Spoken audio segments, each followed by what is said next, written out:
33 वर्ष की उम्र है और पूरे देश में लगभग 200 से अधिक राम कथा, भागवत कथा, देवी महापुराण, शिव महापुराण जैसी कथाओं का आपने वाचन किया है और बड़े बड़े कॉलेजों में आपके मोटिवेशनल स्पीच भी होते हैं। युवाओं को प्रेरित करने का एक सुंदर कार्य आप करते हैं। आपने एक संकल्प किया है पूरे राजस्थान के 33 जिलों में सनातन धर्म यात्रा के माध्यम से देश की युवा पीढ़ी को, बच्चों को संस्कारित करने का। कथाएं आपने बहुत की, लेकिन मन में एक पीड़ा जागृत हुई कि कथाओं के माध्यम से केवल हम बुजुर्ग लोगों को या 50 वर्ष से अधिक उम्र के लोग अधिकतर आते हैं, वो अपना आत्म कल्याण कर सकते हैं, लेकिन देश का जो भविष्य है वो युवा है या बच्चे हैं। और वर्तमान में जिस तरह का परिवेश चल रहा है, जिस तरह से मोबाइल का युग है, टीवी, इंटरनेट का युग है, ऐसे में हम अपने मूल उद्देश्यों को भूलते जा रहे हैं। हमारा जन्म क्यों हुआ है, हमारा कर्तव्य क्या है, हमारे परिवार के प्रति, समाज के प्रति, राष्ट्र के प्रति, ये सब बताने का एक जज्बा मन में उत्पन्न हुआ और इसी को लेकर आपने इसी नववर्ष 2079 के नवरात्रा के पहले दिन से बीकानेर से इस यात्रा का शुभारंभ किया। और बीकानेर से एक बहुत बड़ी शख्सियत आपके सामने विराजमान है, आप शायद मुझे लग रहा है कि परिचित है। गर्भस्थ शिशु संरक्षण समिति के आप राष्ट्रीय अध्यक्ष है आदरणीय राम किशोर जी तिवारी। और ये जो मेरे बाई ओर बैठे हैं दो जो मूर्तियां, वो तो चूरू के बहुत ही प्रसिद्ध व्यक्तित्व हैं, आदरणीय सुरेश जी सरावगी, प्रसिद्ध समाज सेवी, और कमल जी सोनी, आप बहुत अच्छे समाज सेवी हैं और सनातन धर्म के लिए बहुत सुंदर कार्य कर रहे हैं। इसका परिचय मुझे भाई श्री भी दे सकते हैं, मैं उनसे निवेदन करूंगा। लेकिन मैं आपको यह बताना चाहूंगा कि आप राजस्थान के 33 जिलों में जाकर नित्य वैदिक यज्ञ जो हमारी पुरातन संस्कृति है, उसके बाद में आप विभिन्न स्कूलों में जाकर युवा और बच्चों को संस्कारित करते अपने अमृतमय वचनों से, और साथ में गीता जी की पुस्तकें वितरण कर रहे हैं। 1.25 लाख गीता का निःशुल्क वितरण करने का आपने संकल्प किया है और नित्य 3 से 7 बजे तक श्रीमद् भागवत कथा के माध्यम से हमारी माताओं, बहनों, बुजुर्गों को, उसमें युवा भी आते हैं, उनको भी अपने कर्तव्य का बोध करने का प्रयास कर रहे हैं। और 4 जिलों में लगभग 13,000 से ज्यादा बच्चों से स्कूलों में जाकर मिल चुके हैं और निःशुल्क भागवत गीता जी का आप वितरण कर चुके हैं। आज सौभाग्य है कि आप जैसे वॉरियर्स के बीच आने का मौका मिला है कि कोरोना काल में जिस तरह का कार्य आप लोगों ने किया है, पूरी दुनिया ने आपको सैल्यूट किया है और आज हमारा सौभाग्य है कि आपके बीच में हमें आने का अवसर मिला है। तो मैं अधिक वक्त नहीं लेते हुए सबसे पहले आदरणीय श्री राम किशोर जी तिवारी से निवेदन करूंगा, क्योंकि आपके क्षेत्र से जुड़े हुए व्यक्ति हैं। क्योंकि जो कन्या भ्रूण हत्या का जो पाप, जघन्य पाप हो रहा था, उसमें कहीं न कहीं सबसे बड़ा जो रोल रहता था वो चिकित्सा सेवाओं का रहता था। आप सब जानते हैं, बताने की आवश्यकता नहीं है। तो मैं संक्षिप्त में आदरणीय राम किशोर जी तिवारी से निवेदन करूंगा कि आप संबोधित करें।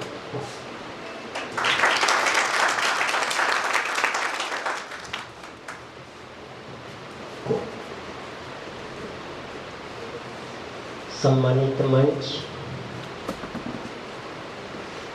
इस प्रशिक्षण केंद्र के सभी आचार्य, शिक्षक वृंद और उपस्थित मातृशक्ति के प्रति प्यारी प्यारी बेटियों, देखिए ये जो सनातन धर्म यात्रा आपके शुरू में जो अभी चल रही है, ये क्यों आई है, किस उद्देश्य को लेकर के आई है? इसका विशेष जो उद्देश्य है कि मानव जीवन के अंदर अपने को क्या करना चाहिए, क्या नहीं करना चाहिए। बुद्धि तो परमात्मा ने सभी जीव जंतुओं को भी दी है। हम 21वीं सदी के अंदर प्रवेश करके आगे बढ़ने की बातें करते हैं, सभ्य कहलाने का हम दंभ भरते हैं, लेकिन दूसरी तरफ एक ऐसा बड़ा भारी महापाप, जघन्य अपराध, सामाजिक बुराई, उसको आज हम पूरे समाज में हम अपने घरों के अंदर उसको नित्य प्रति नासमझी के कारण करते आ रहे हैं। माता की पवित्र कोख के अंदर जो गर्भस्थ शिशु होता है, चाहे वह बेटा हो चाहे बेटी हो, आज उस निर्दोष शिशु की, जिसने अभी तक जन्म नहीं लिया, जो चिल्ला नहीं सकता, पुकार नहीं सकता, जिसका कोई अपराध नहीं है, उस मानव शिशु को, जीवित प्राणी को माता की पवित्र कोख के अंदर ही अकारण उसकी निर्मम हत्या करने का एक दौर जो है हमारे समाज में चल पड़ा है। विडंबना की बात यह है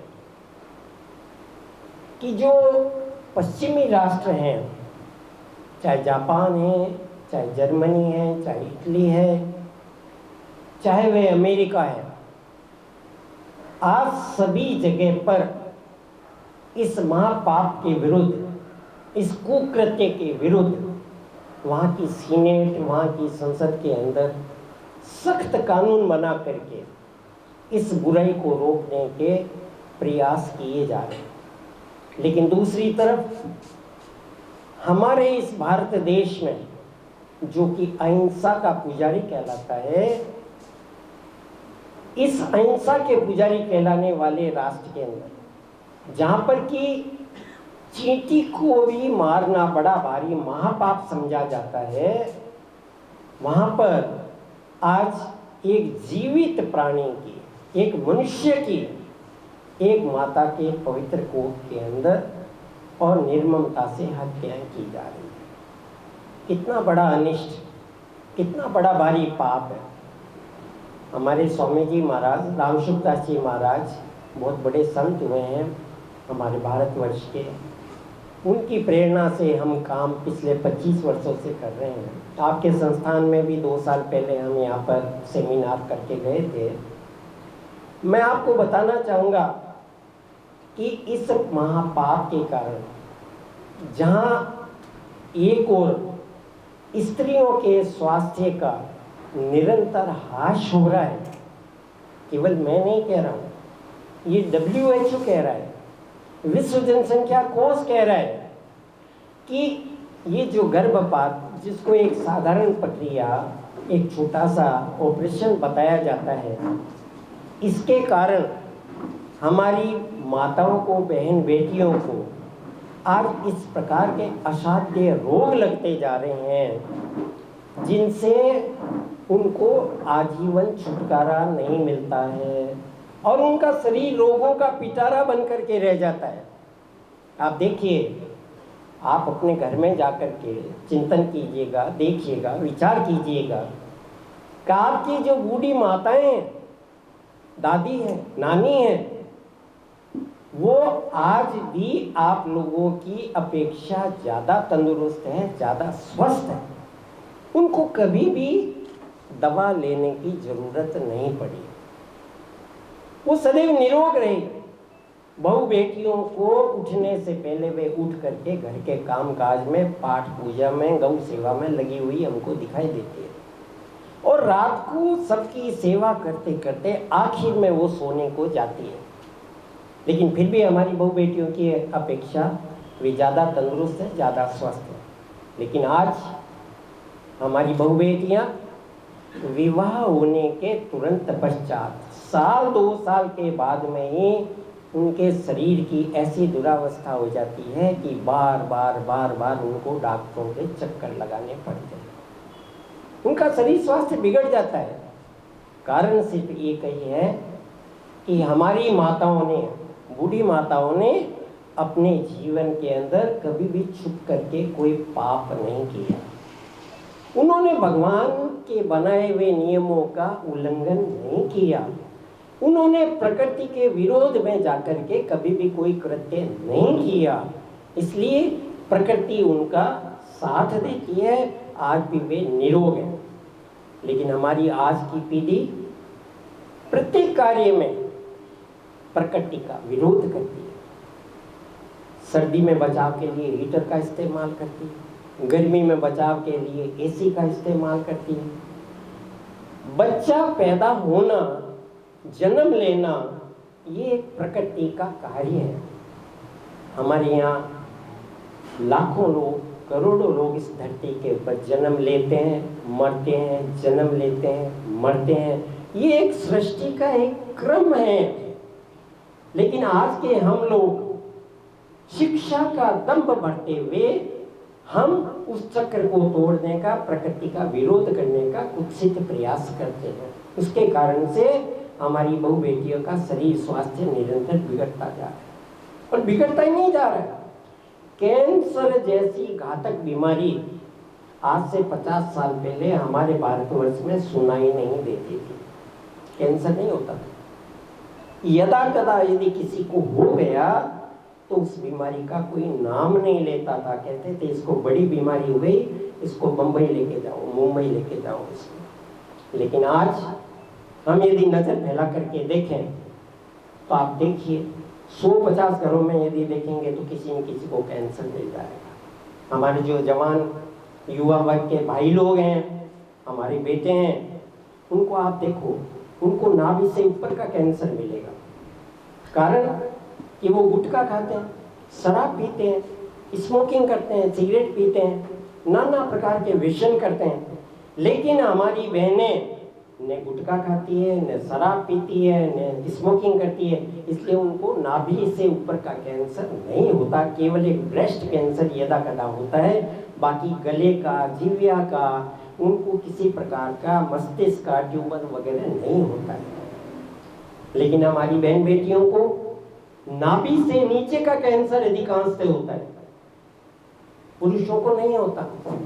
उसका एक ही कारण है कि हमारी बहन बेटियां प्रकृति का विरोध करती है। बच्चा जो जन्म लेना चाहता है उसको जन्म लेने से रोकती है, नाना प्रकार के कृत्रिम उपाय करती है, प्रकृति का विरोध करती है। और यदि बच्चा कोख में आ जाए तो एबॉर्शन के द्वारा उसको गिरा दिया जाता है। उससे हमारे शरीर का जो अंदर चक्र है, हमारे जो विभिन्न प्रकार के हार्मोन्स जो समय समय पर बनते हैं वो सारे डिस्टर्ब हो जाते हैं, और हार्मोन्स डिस्टर्ब होने के कारण से अनेकों प्रकार की बीमारियां हमारी बहु बेटियों को जकड़ लेती है। दूसरा, इस बीमारी के कारण, इस अपराध के कारण, इस महापाप के कारण सामाजिक संतुलन गड़बड़ा रहा है, बहुत ज्यादा गड़बड़ा है।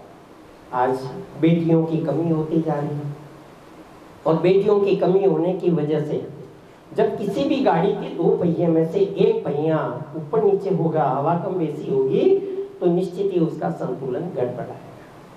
यही वजह है कि हमारे समाज में भी पुरुष और स्त्री का जो संतुलन बराबर चला आ रहा था, उसको हमने विरोध करके, उस चक्र को तोड़ करके हमने उसको गड़बड़ाया है। आज बेटियों की कमी हो गई, और बेटियों की कमी होने के कारण अनेकों सामाजिक समस्याएं हमारे समाज के बीच में उत्पन्न हो गई है। अनेकों समस्याएं। अच्छे अच्छे लड़कों के आपके भाई बहन होंगे, आप घरों में जाके देखें, कोई उन बच्चों में कमी नहीं है, शिक्षित भी हैं, सुंदर भी हैं, कमाऊ भी हैं, लेकिन फिर भी आयु उनकी 30 वर्ष हो गई, 35 वर्ष हो गई, 40 वर्ष हो गई, उनके विवाह के योग्य उनको जोड़ा नहीं मिल रहा, उनकी शादी नहीं हो रही है, लड़कियां नहीं मिल रही है। इससे नाना प्रकार की सामाजिक समस्या पैदा हो गई है। हमारा बैलेंस जो गड़बड़ाता है, उसकी वजह से हमारे राष्ट्र में, हमारे समाज में नाना प्रकार की समस्याएं खड़ी हो रही है। कहने को इस विषय के ऊपर बहुत कुछ है, लेकिन समय अभाव के कारण और जिस मुख्य उद्देश्य को लेकर हम आपके बीच में आए हैं, आप उसको सुने। इसलिए मैं केवल आपसे यही निवेदन करते हुए अपना स्थान लेना चाहूँगा कि बेटियों, आप यहाँ से प्रशिक्षण के पश्चात समाज के अंदरूनी क्षेत्र में आप प्रवेश करेंगे। घर घर तक आपका सीधा संबंध होगा, और जितना अच्छी प्रकार से हमारी बहन बेटियों को आप समझा सकती है, उतना हम नहीं समझा सकते हैं। आपका सीधा उनसे संपर्क होगा। ऐसे में आप आने वाले समय के अंदर इस महापाप से बचाने के लिए, समाज को आगे बढ़ाने के लिए आप कृपया हमारी भावनाओं का आदर करते हुए यहाँ से संकल्प लेकर के जाएं कि जब हम यहाँ से प्रशिक्षण के पश्चात आजीविका के क्षेत्र में हम समाज के अंदर, हम राष्ट्र के अंदर जब हम पदार्पण करेंगे तो हम निश्चित ही इस बुराई के विरुद्ध में एक जन जागृति का अभियान चलाएंगे और हम इस अभियान से जुड़ करके हम युवा पीढ़ी को अवश्य ही बचाएंगे। एक और निवेदन, यहाँ हम कार्यक्रम देखे के चले जाएंगे, लेकिन आपसे निवेदन है कि कम से कम आज, केवल आज आप 3 बजे से 7 बजे तक राम मंदिर में जो सनातन धर्म की यात्रा भागवत कथा हो रही है उसके अंदर आप सभी लोग अवश्य ही पधारें। वहाँ पर आपको बहुत कुछ सुनने को, समझने को, प्रेरणा के रूप में मिलेगा। इसी बात के साथ में मैं अपना स्थान लेता हूँ। धन्यवाद। जय माता। बहुत अच्छे विचार आदरणीय रामकिशोर जी तिवारी ने कहे कि बुद्धि भगवान सबको देता है, लेकिन विवेकी भाग्यशाली होते हैं। और एक चौपाई भी रामचरित मानस में, बिनु सत्संग विवेक न होई, राम कृपा बिनु सुलभ न सोई। ये सत्संग के माध्यम से आपके विवेक को जागृत करने के लिए सनातन धर्म यात्रा लेकर पूज्य भाई श्री संतोष सागर जी महाराज निकले हैं। तो वे सत्संग की सुंदर बातें जो आपके जीवन की दिशा को बदल सकती है, आपके जीवन को बहुत सुंदर बना सकती है, तो मैं आपसे निवेदन करूंगा बहुत ही ध्यान से, बहुत कम समय में ऐसी बातें आपको बताएंगे जो निश्चित रूप से आपके जीवन को स्वर्णिम बना सकती है, आपके जीवन को सुंदर बना सकती है। तो मैं सीधे पूज्य भाई श्री संतोष सागर जी महाराज के पावन श्री चरणों में नमन करते हुए आपसे निवेदन करूंगा कि राष्ट्र के इन भावी सेवकों को आप अपने अमृत वचनों से संबोधित करें। पूज्य भाई श्री संतोष सागर जी महाराज।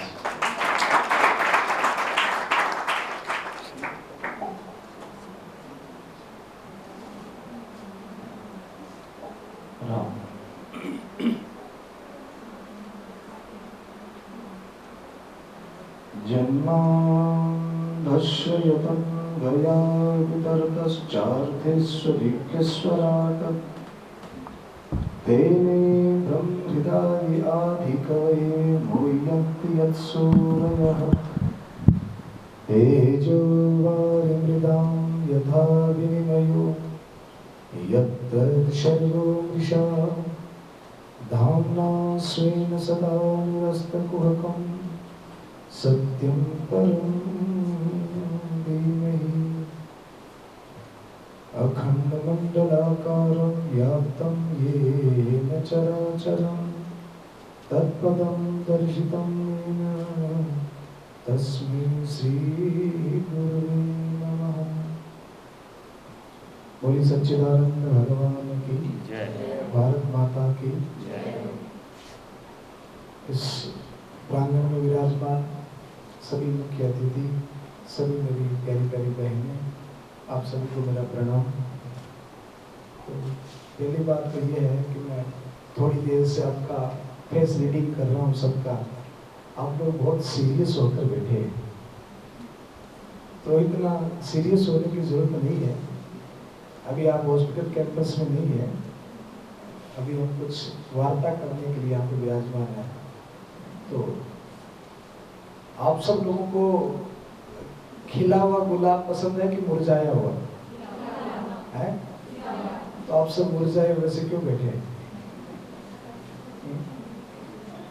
भगवान ने सबसे सुंदर गिफ्ट दिया है मानव को, उसका नाम है मुस्कुराहट है। सबसे ऊंट को कोई कहता है क्या हंसो है? ऊंट को कोई कहता है हंसो? गधे को, और गधा कभी हंसता भी नहीं है, इसलिए हंसी। तो मुस्कुराहट जो है वो सबसे सुंदर तोहफा है। सीरियस होने की जरूरत नहीं है। अब हम आधे घंटा आपका सब खाने के लिए आए हैं तो खा के ही जाएंगे।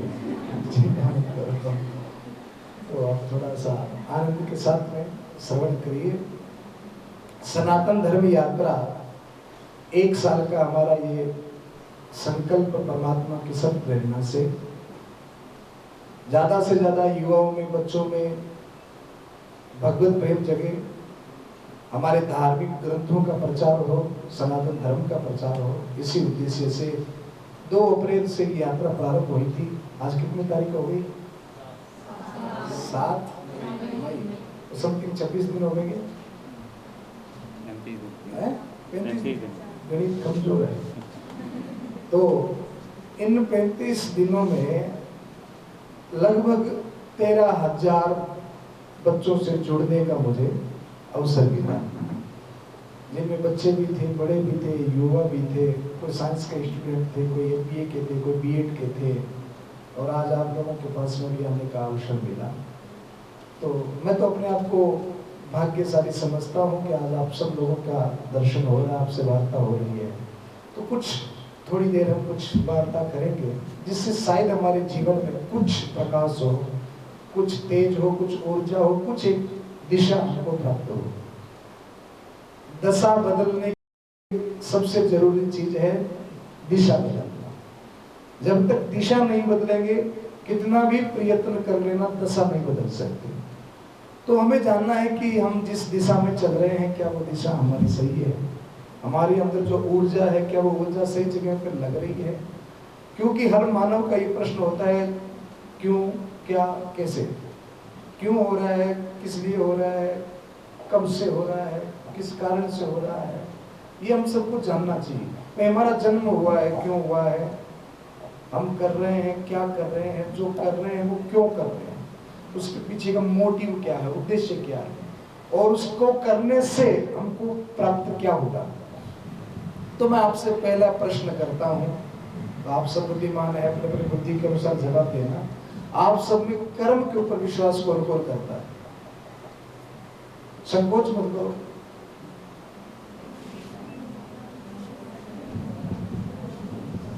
आप अपने करते क्या? संकोच मत करो। समथिंग कर्म के ऊपर सभी लोग विश्वास करते हैं, आप नीचे कर लीजिए। अब दूसरा क्वेश्चन, भाग्य के ऊपर कौन कौन विश्वास करता है? ईमानदारी से बताना। एक भाई ने हाथ ऊपर किया है। आप भाग्य के ऊपर विश्वास करते हैं? तो हाथ ऊपर क्यों नहीं कर रहे? इसमें भी आलस्य है क्या? एक स्कूल में एक टीचर ने कहा कि भैया जो मेरे क्लास में सबसे ज्यादा आलसी होगा, मैं उसको एप्पल का मोबाइल दूंगा। किसका? एप्पल का ब्रांडेड मोबाइल दूंगा। तो हाथ ऊपर करो कि सबसे ज्यादा आलसी कौन है। तो किसी ने इतना हाथ ऊपर किया, किसी ने इतना ऊपर हाथ किया। एक कोई मेरा जैसा आलसी ऐसे ही बैठा था। तो सर ने कहा कि तुझे मोबाइल नहीं चाहिए क्या? इनाम नहीं चाहिए? सर मोबाइल तो चाहिए, पर हाथ ऊपर कौन करे। तो सर समझ गए कि यही सबसे ज्यादा आलसी है। तो मैं भी समझ रहा हूं कि आप सब लोग भी कहीं ना कहीं भाग्य के ऊपर भी विश्वास करते हैं, पर थोड़ा सा एडवांस होने के लिए कि भैया भाग्य के ऊपर नहीं, हम तो कर्म के ऊपर विश्वास करते हैं। क्योंकि आज के आदमी के अंदर पाखंड बहुत है। क्या है? पाखंड बहुत। वो जो होता है वो दिखाना नहीं चाहता, और जो दिखता है वो होता नहीं है। हमारा दुखी रहने का मेन ये कारण भी होता है कि हमारे अंदर दो चीजों की बड़ी कमी होती है, एक तो प्योरिटी और एक क्लियरिटी। हम बोलते कुछ हैं, सोचते कुछ हैं और कहते कुछ हैं, क्लियरिटी नहीं होती। और हमारे काम में कहीं ना कहीं प्योरिटी भी नहीं होती। और जिसके काम में, कर्म में, बात बर्ताव में प्योरिटी और प्योरिटी नहीं होती, तो वो कहीं ना कहीं अपने आप से ही लड़ रहा होता है, वो अपने आप से ही एक जंग कर रहा होता है। आदमी की सबसे ज्यादा लड़ाई तो अपने आप से होती है, और जो अपने आप से जीत जाता है वो दुनिया जीत लेता है। आदमी कहीं हार भी जाता है तो वो सबसे पहले अपने आप से ही हारता है, और जो अपने आप से हार गया वो कहीं जीत भी नहीं सकता। और जीतता कौन है? बोले जिसके अंदर प्योरिटी और क्लियरिटी होती है। तो इसकी बात हम बाद में करेंगे। तो बात कर रहे थे हम भाग्य की। तो आप कहो या न कहो, पर मुझे ये पता है कि कहीं ना कहीं हम सब भाग्य को भी फॉलो करते हैं, भाग्य के ऊपर भी हमारा विश्वास होता है। और हमारे यहाँ पर तो एक वार्ता ही ऐसी होती है, बोले भैया भाग्य में लिखा जो हो गया। अरे ये कैसे हो गया? बोले भाग्य में लिखा क्या हो गया? ये क्यों नहीं किया? बोले भाग्य में था ही नहीं। तो सारा दोष ही, विश्वास तो किसके ऊपर करते हैं? कर्म के ऊपर। आप सबने भी हाथ ऊपर किया, और गलत होता है तो दोष किसको देते हैं? तो दोगले हैं कि नहीं? हम दोगले हैं कि नहीं? विश्वास तो कर रहे हैं कर्म के ऊपर, और दोष देते हैं भाग्य को। तो अब कर्म और भाग्य की बात हम करते हैं, तो बोले भाग्य कितना होता है? बोले भैया जितना आटे में नमक होता है अच्छा, आज हम आप लोग मिल रहे हैं, आप सब कर्म करने वाले हो, पर आज हम आपका मुलाकात हो रही है, आपने इसके लिए कोई कर्म किया क्या? कोई मेहनत की? सर कोई मेहनत नहीं हुई, तो हम आप मिल रहे हैं, तो आप इसको भाग्य ही कहेंगे, भाग्य से मिल रहे हैं। कई दुर्भाग्य भी कह सकते हैं, ये भी भाग्य ही था। तो भाग्य और कर्म की बात हम आप कर रहे हैं, तो ये माइक अभी बंद हुआ है, ये भी एक भाग्य ही था। तो भाग्य हो या दुर्भाग्य हो, हम आप बात कर रहे हैं, तो कई लोगों को शायद हमारे आदरणीय रामकिशोर जी ने अच्छी अच्छी बातें बताई, तो कई लोग इसको अपना भाग्य मान रहे हैं कि चलो आपको श्रेष्ठ पुरुष आकर हमको कोई अच्छी बात बता रहा है। कोई सर भी गुजा रहे होंगे कि कहाँ से आ गए, लंच का टाइम था सर खाने के लिए। तो आप इसको भाग्य भी मान सकते हैं, दुर्भाग्य भी मान सकते हैं, पर दोनों ही सूरत में भाग्य जुड़ा हुआ है, दोनों ही सूरत में भाग्य जुड़ा हुआ है। तो भाग्य जैसी चीज भी होती है, पर हम भाग्य की बात नहीं, आज मैं आपसे कर्म की बात करने के लिए आया हूं। तो मैं फिर आपसे एक बात और पूछूंगा, क्योंकि आप सब मैच्योर हैं, पढ़े लिखे हैं, अपने अपने फील्ड में पूरी तैयारी में हैं, और राष्ट्र के लिए आप से बहुत सारी उम्मीदें भी हैं, आपके अंदर बहुत सारी संभावनाएं भी हैं। तो मैं आपसे एक क्वेश्चन करना चाहता हूं कि आप जिस भी फील्ड में हैं या जो भी काम करें, आप जिंदगी की दौड़ भाग दौड़ में भी हैं, तो जिंदगी में हार कौन चाहता है? दो चीजें होती हैं, जीत और हार। तो जीत के विषय में बात नहीं करेंगे, बात हमेशा हार के विषय में करनी चाहिए। तो जिंदगी में हार कौन चाहता है? कौन जवाब देगा? जो भी आता है, जैसा आता है, टूटा फूटा जैसा भी आता है। हो सकता है कि आपको मेरे से भी ज्यादा कुछ पता हो, पर आप संकोच में नहीं बता रहे हैं। तो जिंदगी में हार कौन जाता है? कोई बताएगा? सर के पीछे जो गुड़िया बेटी, आप बताओ, तुम्हें बताओ।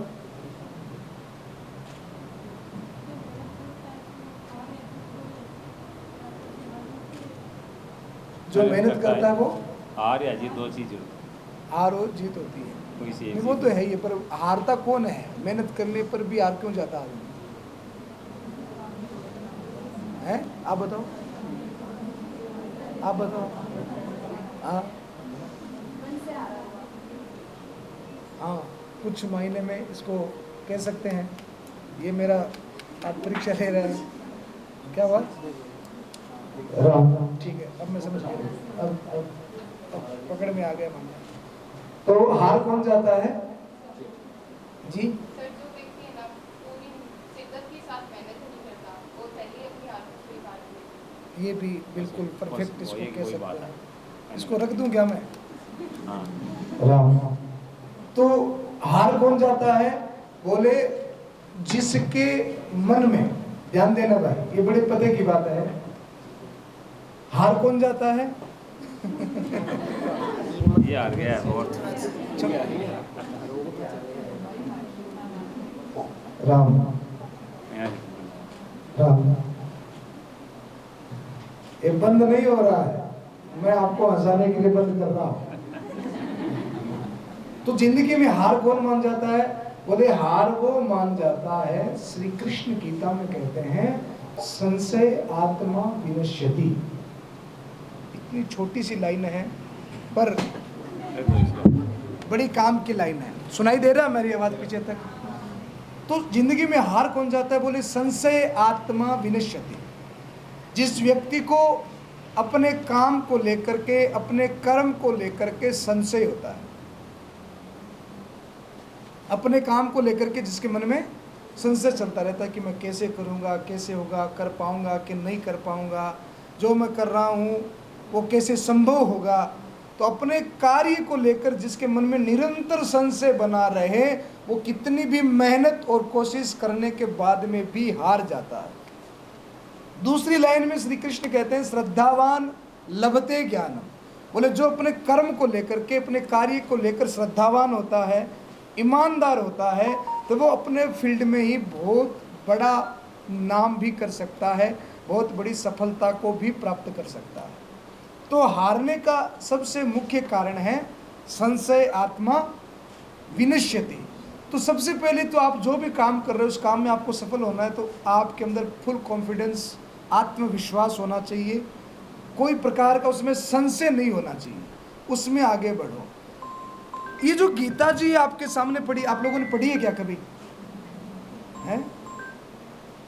एक भैया हाथ ऊपर कर रहे हैं, एक बहन भी हाथ ऊपर कर रहे हैं, आपने माता जी ने भी पढ़ी। तो इसके श्लोक याद है किसी को? आपको याद है? प्लीज बताइए एक दो श्लोक जो भी है, जो आपको प्रिय लगते हैं। पूरी गीता याद है? प्रणाम है आपको, आगे आइए।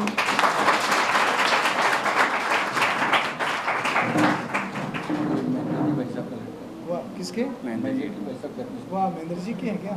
तब तो आपको गीता के पूरे श्लोक 700 श्लोक याद है?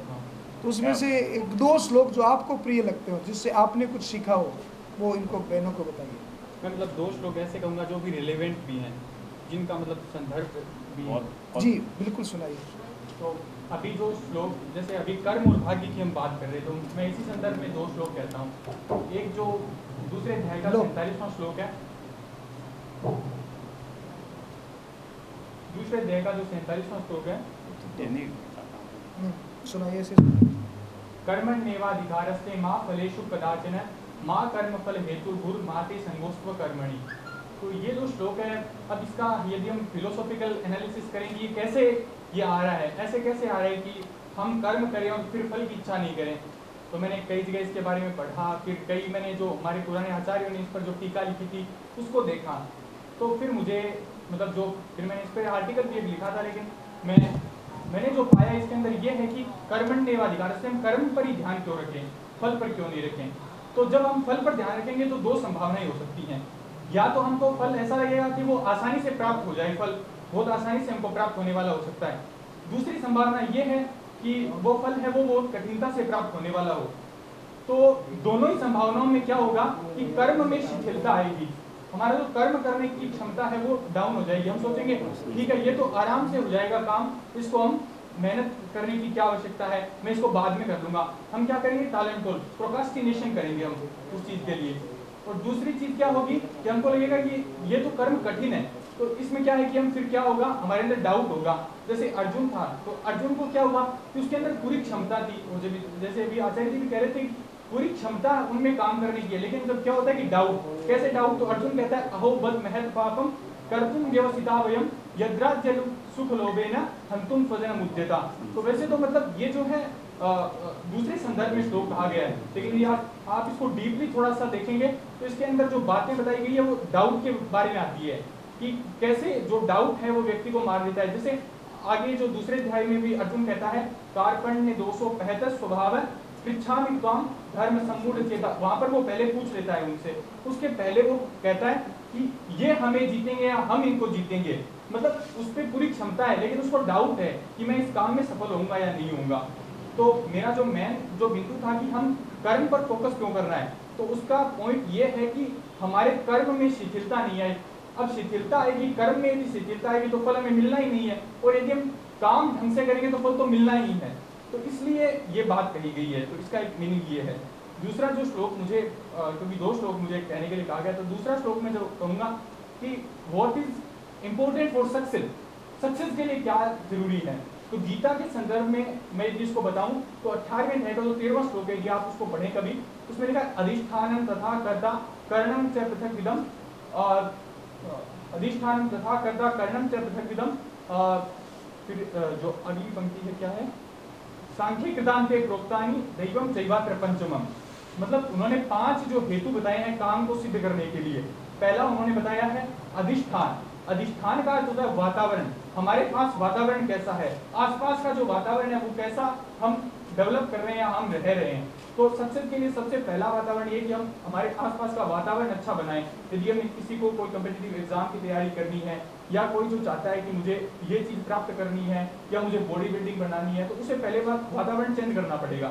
तो पहली वातावरण अधिष्ठान। उसके बाद कर्ता, कर्ता जो होता है काम करने वाला, उसको अपनी क्षमताओं का पता होता है कि मुझे कहाँ तक मैं जा सकता हूँ। तो कर्ता जो होता है उसको पहली बात उसको डाउट नहीं रहना चाहिए अपने ऊपर, दूसरी बात उसको अपनी क्षमताओं पर विश्वास करके और जो वो कर सकता है उसमें उसको लगाना चाहिए। तो पहला माहौल को चेंज करें, दूसरी बात कर्ता, तीसरा करण, मतलब कर्ता भी बहुत एफिशिएंट है, माहौल भी बढ़िया बना लिया, लेकिन कारण होता है जिन साधनों से काम किया जाता है। तो जिन साधनों को हम काम करने के लिए काम में ले रहे हैं वो कैसे हैं। जैसे कोई चाहता है कि मुझे हिस्ट्री का प्रोफेसर बनना है, कुछ भी जो भी करना है उससे ETC जो भी हो सकता है XYZ, तो उसको जो भी करना है उसके लिए अच्छे सोर्सेज का इस्तेमाल करना होगा। हम चाहते हैं कि हमें किसी बड़े चीज को गेन करना है तो उसके लिए हमारे पास साधन अच्छे होने चाहिए। आज तुच्छ साधनों को लेकर किसी बड़े लक्ष्य की प्राप्ति नहीं कर सकते। तो तीसरा है करण, तीसरा चौथी जो बात है वो चेष्टा। अब हमारे पास साधन भी अच्छे आ गए, माहौल भी बढ़िया बना लिया, करता भी पूरा एफिशिएंट है, लेकिन क्या वो करता चेष्टा ही नहीं करता, काम करने की चेष्टा ही नहीं है। लगन बहुत है लेकिन उसमें चेष्टा नहीं है करने की। तो जब तक आप चेष्टा नहीं करेंगे तो आप उस सक्सेस को नहीं गेन कर पाएंगे। और चौथा जो एक अभी इसका भगवत गीता कहती है, मैं नहीं कहता, और गीता से बड़ा मुझे नहीं लगता दुनिया में कोई कर्म की महत्ता को कहने वाला ग्रंथ है। वो भी अंत में क्या कहता है, दैव। दैव का अर्थ क्या होता है, भाग्य। अब कोई कहता है हम भाग्य को नहीं मानते, तो भाग्य को नहीं मानते तो हम उसको कह सकते हैं कि अनएक्सपेक्टेड चीज का होना। जैसे कोई व्यक्ति है, उसने कोई एग्जाम के लिए वो गया, उसने बहुत अच्छे से तैयारी की, बहुत अच्छे साधनों का भी इस्तेमाल किया, बहुत उसकी पूरी संभावनाएं हैं कि वो बहुत अच्छा करेगा, लेकिन मान लो अचानक वो एग्जाम की टाइम जाके बीमार हो गया या फिर कुछ ऐसा हो गया, तो उसको हम क्या कहेंगे, क्या उसकी क्षमताओं में कमी थी, क्या उसने साधनों का अच्छा से प्रयोग नहीं किया, या फिर उसने चेष्टा ही नहीं की, तो उसका कहेंगे हम एक अनएक्सपेक्टेड चीज का हो जाना, वो क्या है, भाग्य। उसको क्या कहते हैं, दैव। तो ये 5 जो हेतु बताए हैं किसी भी काम की सिद्धि के लिए, आप इसको कृषि में अप्लाई करेंगे तो ये पूरी आपको बियॉन्ड से एकदम उठाकर आप देखेंगे तो ये पूरी फिलोसफी आपको वहां पर देखने को मिलेगी। तो this is the philosophy of karma which Gita derives us. तो ये जो है फिलोसफी हमको।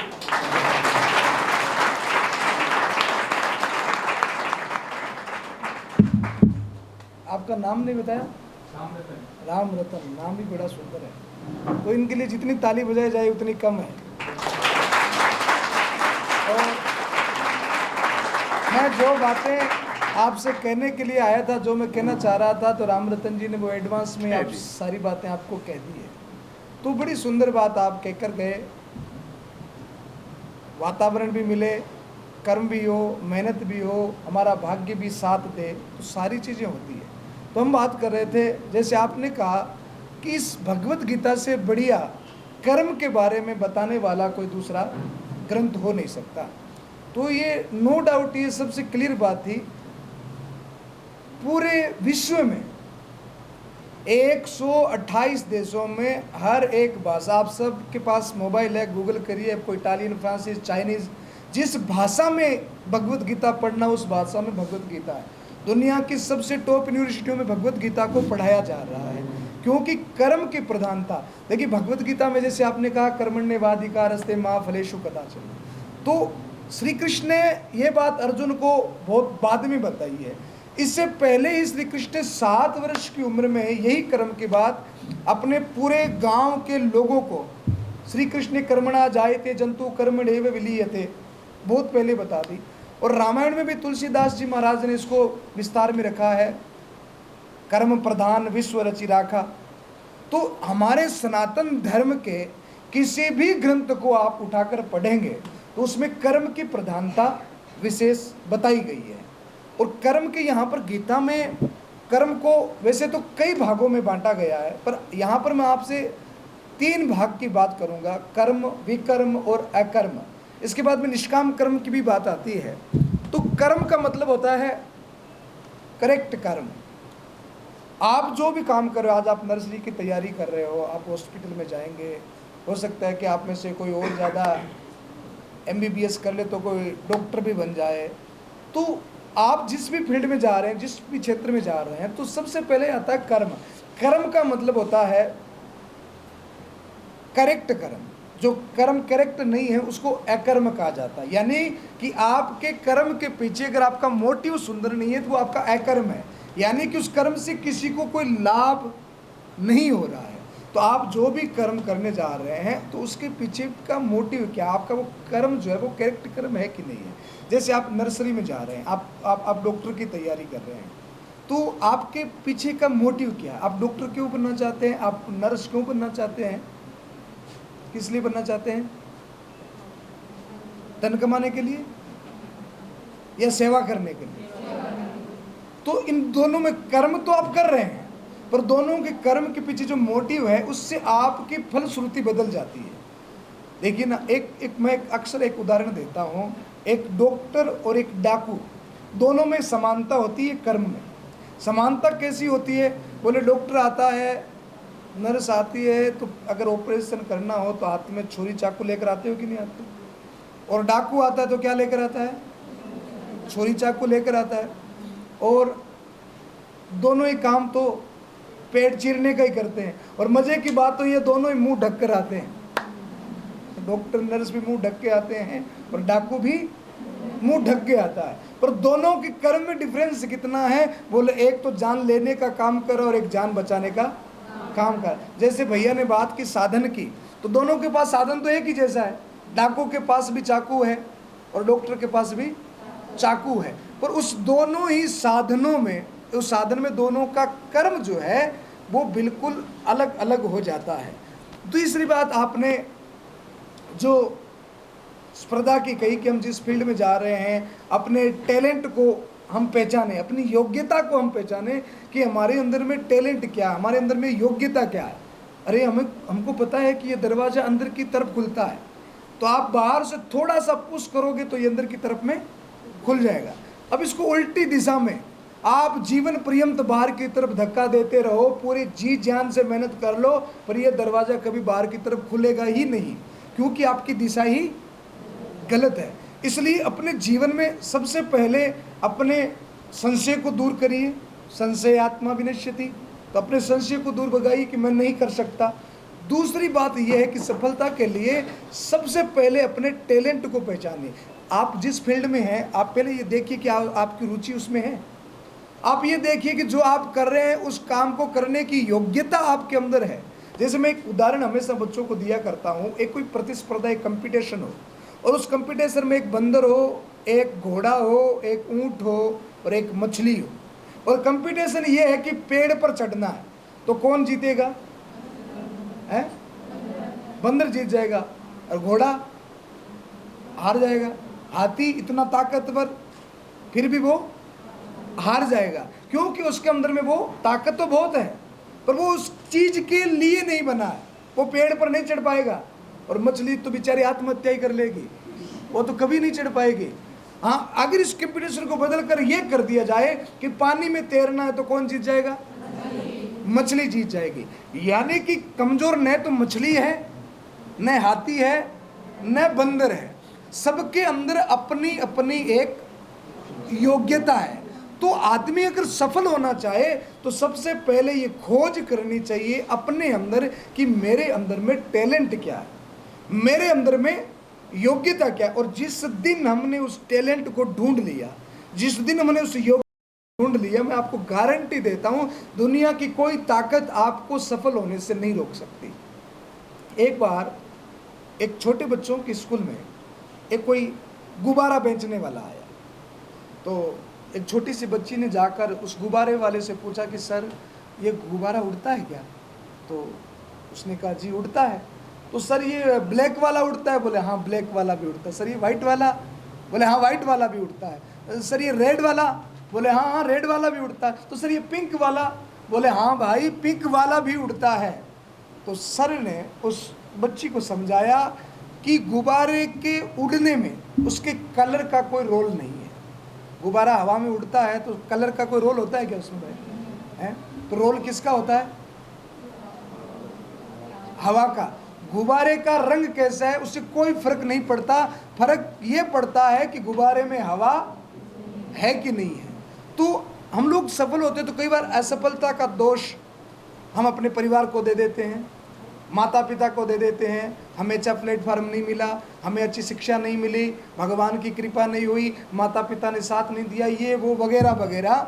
हम अपना निष्काम, वो जो हमारा अकर्म है उसका दोष हम दूसरों पर थोप देते हैं। पर हमारी उड़ान में हमारा सहायक कौन है? बोले हमारे अंदर जो ऊर्जा भरी हुई है। आप कौन से परिवार से आते हो, कौन से जाति से आते हो, कौन से संप्रदाय से आते हो, अमीर हो कि गरीब हो, ये कोई मायने नहीं रखता। आपकी सफलता में केवल ये डिपेंडेड है कि आपके अंदर में ऊर्जा कितनी है। आप उड़ना चाहते हो कि नहीं चाहते? आप सफल होना चाहते हो कि नहीं चाहते, ये आपके अंदर में ऊर्जा कितनी भरी हुई है, ये उसके ऊपर डिपेंडेंट है। तो समय तो हमने वैसे ही आपका काफ़ी ले लिया। ये भगवत गीता जो है, इसमें दुनिया की सबसे बड़ी मनोचिकित्सक किताब है। इससे बड़ा कोई ग्रंथ हो ही नहीं सकता। हमारे देश के आदरणीय प्रधानमंत्री श्री नरेंद्र मोदी जी जब भी कहीं पर भी जाते हैं तो किसी को गिफ्ट करना हो तो वो क्या करते पता है? भगवत गीता गिफ्ट करते। क्यों? क्योंकि वो कहते हैं कि हमारे भारत के पास में इससे ज्यादा अमूल्य वस्तु है ही नहीं, ये भारत की सबसे अमूल्य धरोहर है। तो वैसे तो गीता में बहुत सारी बातें हैं, आप इसको पढ़ोगे तो जितनी बार पढ़ोगे उतनी बार नहीं लगेगी। और जिस व्यक्ति ने इसको समझ लिया हो, आप जितने भी मोटिवेशनल स्पीच सुनते हो, मोटिवेशनल स्पीकर को सुनते हो, इससे बाहर कोई नहीं बोल सकता। हमारे यहाँ पर प्राचीन पद्धति थी वेदों की। आपको पता है हमारे यहाँ पर कितने वेद हैं? 4 वेद। कौन कौन से? क्या बात है। तो उन 4 वेदों का मानो जैसे कोई आम का फल होता है, तो आम का फल आपको कोई पकड़ा दे सीधा हाथ में कि इसको खाओ, तो उस आम के फल में तो गुठली भी है, छिलका भी है, फिर वो रस होता है। तो खाने में कठिनाई होती है कि नहीं होती? गुठली अलग करो, छिलका अलग करो, कई कई तो पूरे कपड़े ही खराब कर लेते हैं आम को खाने के चक्कर में। तो अगर वही आम का रस निकाल करके और एक गिलास में भर करके आपको दे दे कि लो भैया अब पियो, तो कोई परेशानी होगी क्या? तो आप ये समझो कि निगम कल्पतरो और गलितम फलम, यानी कि वेद रूपी वृक्ष का जो पका पकाया जो फल है, वो फल क्या है? श्रीमद् भगवत गीता। यानी कि वो आम रस निकाल करके कृष्ण ने आज से 5000 वर्ष पूर्व इसमें भर करके हमको दे दिया। अब इस गीता में 3 बातें जो आपके काम आएगी वो मैं आपको बता के जा रहा हूँ। इस गीता में 3 चीजें हैं। सबसे पहले है कर्म योग, याद रखना। सबसे पहले क्या है? कर्म योग। दूसरे नंबर पर है ज्ञान योग और तीसरे नंबर पर है भक्ति योग। क्या क्या है? भक्ति योग। और मैं आपको ये गारंटी देता हूं कि ये तीनों चीजें जब तक आपके पास में नहीं होंगी, आप कहीं पर भी रहें, कैसे भी रहें, आप सुखी नहीं रह सकते, आप खुश नहीं रह सकते, आप प्रसन्न नहीं रह सकते। ये तीनों चीजें जब आपके पास में होगी तब आप एक खुशहाल जीवन जी सकते हैं। तो सबसे पहले कर्म योग, फिर ज्ञान योग, फिर भक्ति योग। और आपको एक बात और बता दूं, बहुत कम चांस होते हैं जहां पर ये तीनों चीजें एक साथ दिखाई पड़ती है, बहुत कम चांस, रियर केस में। बहुत बड़े महापुरुष हो या अपने जीवन के प्रति जो बहुत गंभीर हो, अपने राष्ट्र को, धर्म को, मानव धर्म को लेकर जो गंभीर हो, उन लोगों के अंदर ये तीनों चीज़ें एक साथ होती है। और जिस आदमी के अंदर तीनों चीज़ें एक साथ हो जाती है, हम कहते हैं ना कि भैया ये आदमी तो लाखों में एक है, वो आदमी लाखों में एक हो जाता है। पर ये तीनों चीज़ें एक साथ क्यों नहीं आती? बोले इन तीनों का अपना अपना ईगो होता है, तीनों का अपना अपना ईगो है। ज्ञानी का अपना ईगो है, वो सब कुछ सर्वत्र ज्ञान को ही मानता, बोले क्या पड़ा इसमें, सब मिट्टी है, खत्म हो जाएगा, कुछ भी नहीं है, सब नाशवान है, वो ऐसी बातें करेगा। कर्मठ व्यक्ति बोले भैया कर्म करने से ही सब कुछ मिलता है, कर्म है सब कुछ है, कर्म नहीं तो कुछ भी नहीं। और भक्त बोले, भक्त कहेगा अरे भगवान की पूजा करो, मंदिर जाओ, तिलक लगाओ, घंटी बजाओ तो सब प्राप्त हो जाएगा, भगवान की कृपा रहेगी तो सब प्राप्त हो जाएगा, भक्ति ही सच्चा सुख है। तो तीनों का अपना अपना एक ईगो है, तीनों के अपना अपना एक भाव है। तो एक बार क्या हुआ, एक घटना घटी, ध्यान से सुनना। ज्ञानी, कर्मठ और भक्त तीनों जा रहे थे, तो बीच में भयंकर बारिश, ओले गिरने लगे, भयंकर बारिश आ गई। तो तीनों ही जाकर एक मंदिर में घुस गए जहाँ पर भगवान की मूर्ति लगी हुई थी। तीनों ने जाकर घबराते हुए भगवान को पकड़ लिया। और जो ही भगवान को पकड़ा कि भगवान उनके सामने प्रकट हो गए, तो वो ज्ञानी कहने लगा प्रभु मैंने इतने वेद पढ़े, उपनिषद पढ़े, शास्त्र पढ़े, पर आज तक आप नहीं आए। भक्त कहने लगा प्रभु मैं रोज मंदिर जाता हूँ, तीर्थ जाता हूँ, कथा सुनता हूँ, घंटी बजाता हूँ, फिर भी आप आज तक नहीं आए। ज्ञानी कहने लगा प्रभु मैंने इतने शास्त्र पढ़े, वेद पुराण पढ़े, फिर भी आप नहीं आए। कर्म करने वाला कहने लगा, प्रभु मैंने ईमानदारी से इतना सुंदर सुंदर कर्म किया, सेवा की, फिर भी आप नहीं आए। भगवान ने कहा कि मैं तभी आता हूँ जब आप तीनों साथ में आते हो। तो हमारे जीवन में सबसे पहली चीज़ होनी चाहिए कि हम कर्मठ हों, जितनी हम कर सकते हैं अपने काम को लेकर के समर्पित हों, मेहनत करनी चाहिए। फल पीछे पीछे दौड़ता चला आएगा, फल के पीछे आपको दौड़ने की जरूरत ही नहीं, सक्सेस के पीछे मत दौड़ो, आप मेहनत के पीछे, कर्म के पीछे अपने काम पर ध्यान दो, सक्सेस अपने आप आ जाएगी। तो कर्म, उसके बाद में ज्ञान। हम जो कर्म कर रहे हैं क्या वो सही है, क्या वो सही दिशा में है, क्या उसका लोगों को लाभ हो रहा है, क्या इसकी जो वापिस जो इसका फलश्रुति जो आएगी क्या वो अच्छी होगी, ये ज्ञान हमको होना चाहिए। और तीसरी चीज़ है भक्ति। भक्ति मीन्स क्या भैया, भक्ति के कई प्रारूप हैं। भक्ति का सबसे पहला प्रारूप यह है कि सबसे पहली भक्ति हमारी होनी चाहिए हमारे राष्ट्र की तरफ। सबसे पहली भक्ति किसकी तरफ होनी चाहिए? जिस धरती पर आपका जन्म हुआ है उस राष्ट्र के प्रति आपका बहुत बड़ा दायित्व है, बहुत बड़ा कर्तव्य है। तो हमारी सबसे पहले भक्ति किसके प्रति? इस धरती के प्रति, राष्ट्र के प्रति। इसके लिए हमें जो करना पड़े वो हमें समर्पित भाव से करना ही चाहिए। हमारे राष्ट्र के ऊपर कोई आघात हो, कोई अंगुली उठाए, कोई अपराध हो तो उसका विरोध करने का दायित्व है जनमानस का, यानी कि हम सबका। धरती माता के कर्तव्य से हम कभी उरीण नहीं हो सकते। तो हमारा पहला कर्तव्य किसके प्रति? राष्ट्र के प्रति होना चाहिए। हमारा दूसरा कर्तव्य उन माता पिता के प्रति जिन्होंने हमको जन्म दिया है, उनसे भी हम कभी उरीण नहीं हो सकते, कभी उरीण नहीं हो सकते। तो जितना हो उनके प्रति समर्पित भाव रखें, उनको जो खुशी मिले वो कार्य हम सबको करना चाहिए। और तीसरा भाव है जहाँ से हमको जीवन जीने की शिक्षा, कला प्राप्त होती है, जहाँ से हम शिक्षित होते हैं, तो उन आचार्यों के प्रति, उन गुरुजनों के प्रति भी हमारा सद्भाव होना चाहिए। तो हमारे अंदर ज्ञान भी हो, भक्ति भी हो और कर्म करने की शक्ति भी हो, तो कोई भी आपको सफल होने से रोक नहीं सकता। तो ये जो भगवत गीता है, 3 बजे से हमारी कथा भी प्रारंभ हो जाती है और सुबह 7 बजे से लेकर रात के 12 बजे तक, अभी तो 18 घंटे का वर्क होता है। और बिना माइक के बोलना पड़े तो थोड़ा सा थकान भी हो जाती है, क्योंकि पूरा दिन स्पीच रहती है, अभी जाकर 4 घंटे की कथा भी करनी है, तो ज़्यादा मैं नहीं बोल पाऊँगा। पर मैं आपसे इतना कह के जा रहा हूँ, जैसे राम रतन भैया ने कितनी सुंदर गीता के श्लोक सुनाए और जो एक्सप्लेन इन्होंने किया वो बिल्कुल काबिल तारीफ़ है, इतना सुंदर तरीके से किया। इस एक्सप्लेन से मैं अंदाज़ा लगा सकता हूँ कि इनका गीता के प्रति कितना स्वाध्याय है। तो ये गीता एक अद्भुत मैच्योरिटी, एक गंभीरता, जीवन के मूल्यों का जानने का, आपके जीवन का कोई ऐसा प्रश्न नहीं जिसका उत्तर इसके अंदर नहीं है। तो आपको अपने जीवन में देखो, मैं एक अक्सर उदाहरण देता हूँ, जैसे अभी सर इस कुर्सी पर बैठे हैं, तो इस कुर्सी के कितनी टांगे हैं? 4 टांगे हैं। तो इस 4 टांगों में से एक टांग भी निकाल दी जाए तो क्या ये कुर्सी टिकेगी? तो ये 4 टांगे क्या है पता है आपको? ये 4 टांगे, एक टांग तो है बुद्धि बल, आप किताबें पढ़े हैं, पढ़े लिखे हैं तो आपके पास बुद्धि बल है।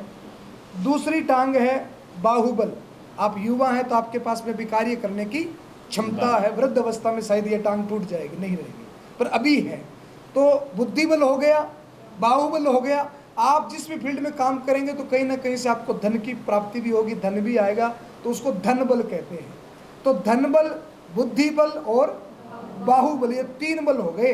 अब इन तीनों को चलाने के लिए जो चौथी टांग, जिसके बगैर ये तीनों टांगे बेकार है, कुर्सी बेकार है, वो चौथी टांग कौन सी है? हाँ बोले ना, बोलो बेटा, तुम आप बोलो पीछे। बोला किसी ने सही, मनो। चौथी टांग कौन सी है? आत्मबल, मनोबल। अगर मनोबल नहीं होगा, आत्मबल नहीं होगा, तो ये तीनों टांगे भी आपकी बेकार है। न तो धन बल काम करेगा, न बुद्धि बल काम करेगा, न कोई जीवन में जब चुनौतियां आएगी उस चुनौतियों से लड़ने की शक्ति। ये गीता कोई सांप्रदायिक ग्रंथ नहीं है। ये गीता ऐसा नहीं है कि किसी को छोटा बताया, किसी को बड़ा बताया, ऐसा कुछ भी नहीं है गीता में। गीता में केवल एक धर्म बताया है, वो है मानव धर्म। और मानव धर्म हर जाति, हर संप्रदाय के लिए काम की चीज़ है। तो गीता एक ऐसा ग्रंथ है जिसका किसी भी रिलीजन से, किसी भी संप्रदाय से कोई लेना देना नहीं है। गीता तो केवल मानव धर्म का बीजारोपण हमारे अंदर करती है। तो आप सबको इसका अध्ययन करना चाहिए अगर आप सुखी रहना चाहते हो और सफल होना चाहते हो। और देवियों की तो समाज के ऊपर विशेष कृपा भी होती है और आप सबका समाज के प्रति विशेष दायित्व भी होता है। इसलिए हमारे संस्कृति में मातृशक्ति को सबसे ज़्यादा पूजा जाता है। तो आप सब पूजने योग्य हो। आपके अंदर मातृभाव है, बहन का भाव है, पत्नी का भाव है, सखी का भाव है। जो मातृभाव है वो मातृभाव जैसे आपके संतान होगी तो उन संतान को शिक्षित करने का सबसे बड़ा दायित्व किसका है? आप लोगों का है। हमारे वैदिक धर्म में संसार में प्रथम गुरु अगर किसी को कहा गया है तो वो माँ को कहा गया है। तो आपको अगर इसका नॉलेज हो गया तो जो संतान आपके द्वारा उत्पन्न होगी वो बड़ी दिव्य होगी और उस संतान को जो शिक्षा मिलेगी वो भी बड़ी दिव्य होगी। तो मैं आज आपको ये गिफ्ट दे के जाऊँगा, आप स्वीकार करेंगे क्या? फिर क्या करेंगे? इसको स्वीकार करके पढ़ेंगे या फिर नानी दादी को ले जाकर दे देंगे? हैं? मंदिर में तो नहीं रख देंगे। आपके पास बहनों के पास में सदा एक वो हैंडबैग रहता है ना, आप इसको उस हैंडबैग में रखना। कोई शर्त नहीं है कि आप नहाकर पढ़ो, मंदिर में पढ़ो, कहीं पर भी पढ़ो, जब आपका मन करे तब इसको पढ़ो। बस शर्त ये है कि आपको इसे पढ़ना है, इसको जानना है। तो आज ये गिफ्ट मैं आपको देकर जाऊंगा जो बड़ा अनमोल है। आप इसको सदैव पास में रखिए। एक बार के लिए आप बोर भी हो जाएंगे पर इसको पढ़ने की कोशिश करना, समझने की कोशिश करना, आपके जीवन में बड़ी सफलता आपको प्राप्त होगी।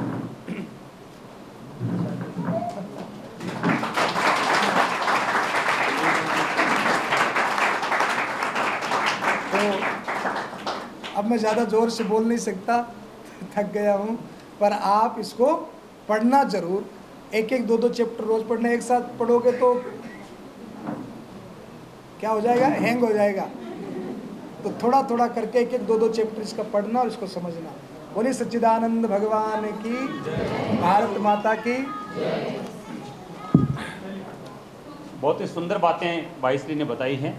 और अभी जो बात चल रही थी आत्मबल की, तीनों बल होने के बावजूद कुछ घटनाएं भी हाल ही में आपके पैसे से जुड़ी घटना हुई। एक डॉक्टर ने आत्महत्या की, आपको पता है? क्या कमी थी उसके पास? कितनी बुद्धि थी, कितनी बड़ी पढ़ाई करके वो डॉक्टर बनी, कितना पैसा कमाया, लेकिन एक छोटी सी घटना के कारण वो विचलित हो गई क्योंकि आत्मबल नहीं था। आत्मबल होता तो वो सोचती कि इस तरह की घटनाएं डॉक्टर के पैसे में होती रहती है, मुझे हजारों लोगों की जान बचानी है, लेकिन एक जान चली जाने के कारण आज हजारों जानें खतरे में पड़ गई। तो ये आत्मबल इस गीता से मिलेगा। भाईश्री के कहने का एकमात्र उद्देश्य है कि आप इसको पढ़ेंगे तो आपको आत्म मिलेगा। सुशांत सिंह का नाम सुना? IIT का टॉपर था ना? उसके बाद में एक्टर बना, कितनी शानदार बॉडी थी, मतलब पैसा भी था, उसकी बहुत ही लोकप्रियता भी थी, बॉडी भी थी, लेकिन आत्मबल नहीं था। उसके कारण उसको अपनी जिंदगी खोनी पड़ी। तो गीता से बड़ा मोटिवेशनल कोई भी ग्रंथ नहीं है। और भाई से इसीलिए ये 1.25 लाख गीता वितरण करने का इन्होंने संकल्प किया है। और जैसा अभी रामकिशोर जी ने बताया कि आपकी अगर आपको अच्छा लगा तो 3 बजे से आप राम मंदिर में आ सकते हैं और वहाँ कर आप 3 या 4 घंटे की जो कथा होती है उसमें मूल जो बात होती है वो यही होती है कि बच्चों का, युवाओं का, बुजुर्गों का जीवन सुंदर कैसे बन सकता है। मोबाइल के युग में जिस तरह से हम धर्म से पथभ्रष्ट हो रहे हैं उसमें सही मार्ग पे आप कैसे आ सकते हैं, ये सनातन धर्म यात्रा का उद्देश्य है। तो मैं 2 शब्द कहने के लिए 2 शब्द आपका सब आदर करते हैं। सुरेश जी सरावगी बहुत ही महान व्यक्तित्व जुड़ के संक्षिप्त शब्दों में आपको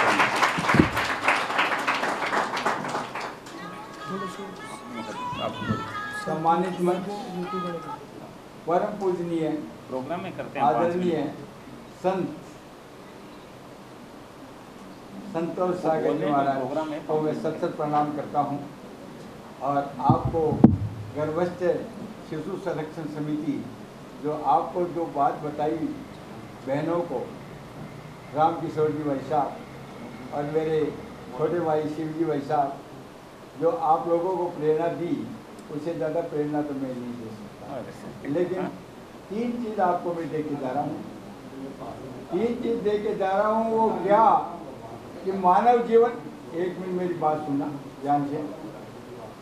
मानव जीवन प्राप्त हुआ है और इस मानव जीवन के प्राप्त में अगर हम कुछ कर जाएंगे वो ही साथ जाएगा और कोई साथ नहीं जाएगा। इस मानव जीवन के प्राप्त में आप लोगों को जो अच्छी अच्छी बातें बताई है, गीता के संबंधित अच्छी बात बताई है, आप लोग स्वाध्याय कीजिए। अन्य किताबों को भी पढ़ते हैं, लेकिन इस किताब का भी एक पेज पे अध्ययन कर लोगे तो आगे आने वाले आपकी संतान है उसको भी आप पढ़ा सकोगे। आप सभी मेरी बेटियों के रूप में बेटी है, लेकिन जब मैं देखता हूँ भारत को तो मेरी माताएं दिखती है। हे माताओं, आप लोग एक कुल नहीं सुधारते हैं, आप लोग दो कुल सुधारते हैं। आपकी एक सबसे बड़ी महानता है। आप आने वाले परिवार को भी जहाँ जाओगे वहाँ भी आप रोशन करोगे। और आज राम किशोर जी ने भी आपको वो जो बात बताई, उस बात में भी आपको एक बात और बता दूं कि आप लोग जितने भी अगर कर्म करो, अच्छे कर्म करो।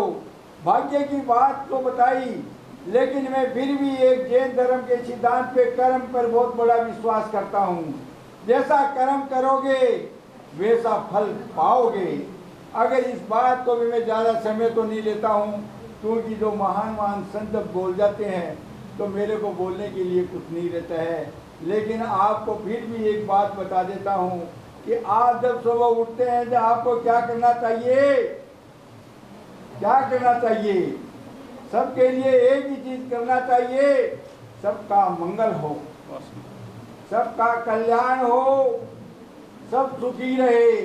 जब आप इन तीन चीजों की प्रार्थना करोगे तो आपका भी मंगल होगा, आपका भी कल्याण होगा, आप भी सुखी रहेंगे। ये आप जातियों के लिए तो मैं क्या बताऊं, आप लोग जब ये चिकित्सा के संबंधित जब काम करते हैं तो आपको क्या मानते हैं? भगवान का रूप मानते हैं। आप लोग वो हो जो आप एक भगवान के रूप में, जब पेशेंट आता है वो पेशेंट चाहे 100 साल का भी हो, वो यही कहता है कि डॉक्टर साहब मेरे को बचा लेना, आप भगवान है। इसलिए आपको मैं माताओं के रूप में जब देखता हूँ और देख रहा हूँ तो मैं एक बात यही भी दोबारा कहता हूँ कि आप लोग अपने प्रशिक्षण के अंदर अच्छे कर्म करके जाइए। अच्छे कर्म करोगे तो आगे अच्छा फल मिलेगा। और आज ये जो जितने बेटे हैं वो भी अच्छे कर्म करने के कारण से ही आप इस पदवी पे बैठे हैं। अगर नहीं वरना देखो झुंगी झोंपड़ियों के अंदर कौन कौन क्या क्या कर रहा है, कौन कौन किनको क्या मिल रहा है। आपको 2 रोटी आराम से भी मिल रही है। और उनको भी देखो इस भारत के अंदर, अपने भारत माता जो आज इस भारत माता के धरती पे जन्म लेते हैं तो और किसी देश को भारत माता नहीं कहते हैं, कोई माता नाम नहीं है, 3 माता नहीं है, एक सिर्फ अपने सारे विश्व के अंदर भारत माता है। एक और विशेष बात बता देता हूँ, एक व्यक्ति अमेरिका में गया और वहाँ जाके अपने जो पुस्तकालय कहिए, ग्रंथशाला कहिए, और वहाँ पे वो देखता है कि बाइबल भी पढ़ा है, वो भी पढ़ा है, और अपना जो गीता पढ़ा है वो नीचे नीचे पढ़ा है। जो भारत वाले ने कहता है कि अरे एक भारत ऐसा है जो गीता को सब देशों को साम सकता है। इसलिए नीचे गीता नहीं है, गीता में इतना दम है कि वो सारे अन्य देशों को भी साम सकता है। ये एक नींव है। और इसलिए अपने कहीं भी बाहर जाने के लिए भी जाओ ना तो, लेकिन आज मोदी प्रचार प्रसार करता है। पहले बाहर वाले क्या कहते थे कि भारत में क्या है, और आज वो एक मोदी भारत के बाहर जाने के बाद में इस भारत को पहचान करवा दी। धन्यवाद। भारत माता की, भारत माता की, भारत माता की। मेरे भाई छोटे बजरंगी का इतना स्नेह रहता है और भारत विकास परिषद में भी इतना कार्य करते हैं। मैं इनको भी बहुत बहुत धन्यवाद देता हूँ। और यहाँ जब आया और इनको देखा, मेरा चीज पसंद हुआ और मेरा कपड़े का व्यवसाय है। धन्यवाद। आदरणीय बजरंगी भाई साहब का अभिनंदन करेंगे भाई श्री। दुपट्टा उठाकर और गीता जी प्रदान करके, और हमारे अन्य जो प्रशिक्षक हैं उन सब को भी निवेदन करूंगा कि एक करके आए। देखिए, जो कार्यक्रम रिकॉर्डिंग हो रही है ये वाइसरी का एक चैनल है, ताकि अन्य लोगों तक सनातन धर्म यात्रा का जो उद्देश्य है वो पहुंचे। तो भाई संतोष जरूर देखिएगा, इस वीडियो को शेयर जरूर करिएगा।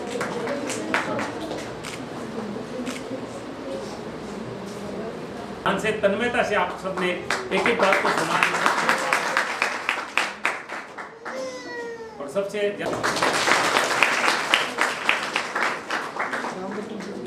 आइए रामदत्त जी, आप आइए। आपकी विद्वता और ज्यादा बढ़े, ऐसा आशीर्वाद भाई श्री आपको देना चाहिए।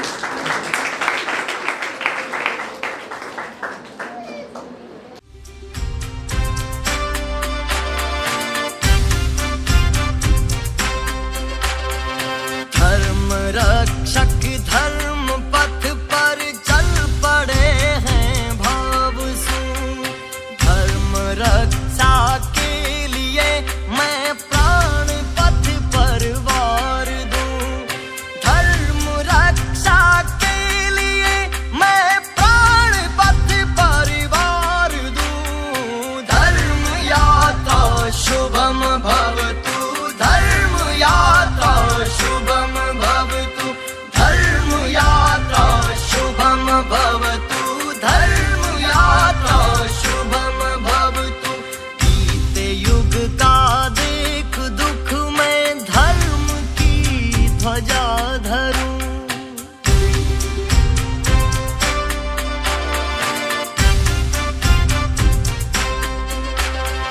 बीते युग का देख दुख में धर्म की ध्वजा धरूं।